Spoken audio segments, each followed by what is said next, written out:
بسم اللہ الرحمن الرحیم۔ محترم ناظرین السلام علیکم۔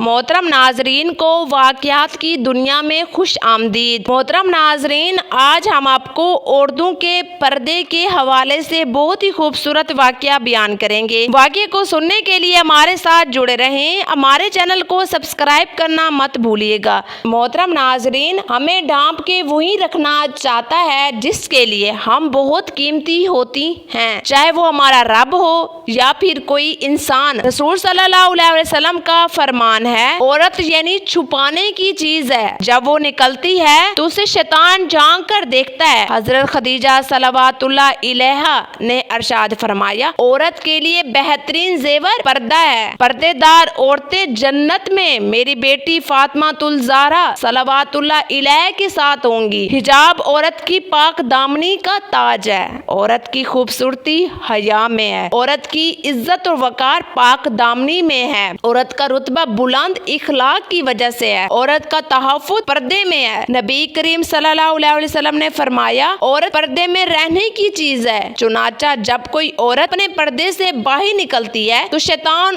اس کو مردوں کی نظر میں اچھا کر کے دکھاتا ہے۔ اپنی بیٹیوں کو بچپن سے ہی پردہ کرنا سکھاؤ تاکہ بڑے ہو کر ان کو بھی بے پردہ چہروں سے نفرت ہو جائے۔ سیدہ فاطمہ الزہرا صلوات اللہ علیہا، کیا آپ جانتے ہیں کہ بے پردہ خواتین کیا کیا گناہ کماتی ہیں؟ نبی کریم صلی اللہ علیہ وسلم نے ارشاد فرمایا، دو سوئیوں کی دو جماعتیں میں نے نہیں دیکھی ہیں، کیونکہ ابھی ان کا وجود نہیں، بعد میں ان کا وجود اور ظہور ہوگا۔ ایک جماعت ان لوگوں کی ہوگی جن کے پاس بیلوں کی دموں کی طرح گھوڑے ہوں گے، ان سے لوگوں کو ماریں گے۔ دوسری جماعت ایسی عورتوں کی ہوگی جو کپڑے پہنے ہوئے ہوں گی مگر اس کے باوجود ننگی ہوں گی۔ یہ ننگا ہونا مفلسی کی وجہ سے نہ ہوگا بلکہ مردوں کو اپنا بدن دکھانا اور ان کا دل لگانا مقصود ہوگا۔ مردوں کو مائل کرنے والی اور خود ان کی طرف مائل ہونے والی ہوں گی۔ ان کے سر خوب بڑے بڑے اونٹوں کی کوہانوں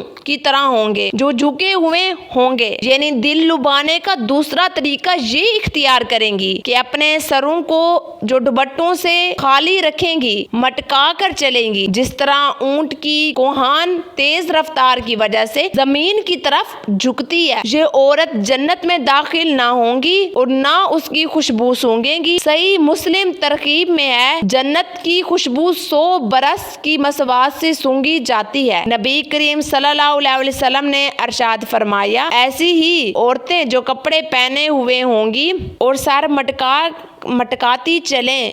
مٹکاتی چلیں گی ملعونہ ہوں گی۔ ملعونہ یعنی لعنت کی ہوئی۔ حضرت ام حالات رضی اللہ تعالی عنہا کا بیٹا جنگ میں شہید ہو گیا، رضی اللہ تعالی عنہا ان کے بارے میں معلومات حاصل کرنے کے لیے نقاب ڈالے با پردہ بارگاہ رسالت صلی اللہ علیہ وسلم میں حاضر ہوئی۔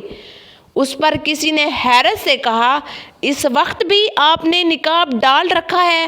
کہنے لگی، میں نے بیٹا ضرور کھویا ہے لیکن حیا نہیں کھوئی۔ حضرت محمد صلی اللہ علیہ وسلم کا ارشاد ہے، جو مسلمان کسی عورت کی خوبیوں کی طرح پہلی بار نظر کرے یعنی بلا کست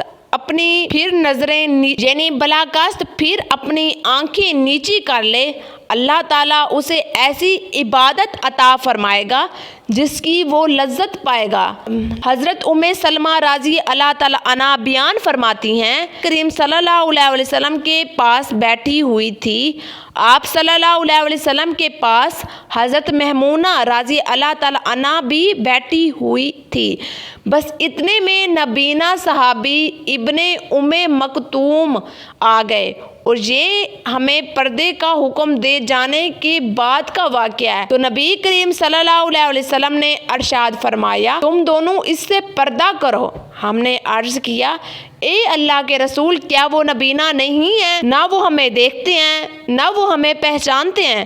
بس نبی کریم صلی اللہ علیہ وسلم نے ارشاد فرمایا، کیا تم بھی نبینا ہو؟ کیا تم انہیں نہیں دیکھتی؟ عورت کی عزت و وقار ہے۔ کریم صلی اللہ علیہ وسلم نے ارشاد فرمایا، اپنی بیویوں سے، اپنی بیٹیوں سے اور مومن عورتوں سے کہہ دیں کہ اپنے اوپر سر سے پاؤں تک چادر ڈال لیا کریں، یہ زیادہ مناسب ہے تاکہ وہ پہچان لی جائے۔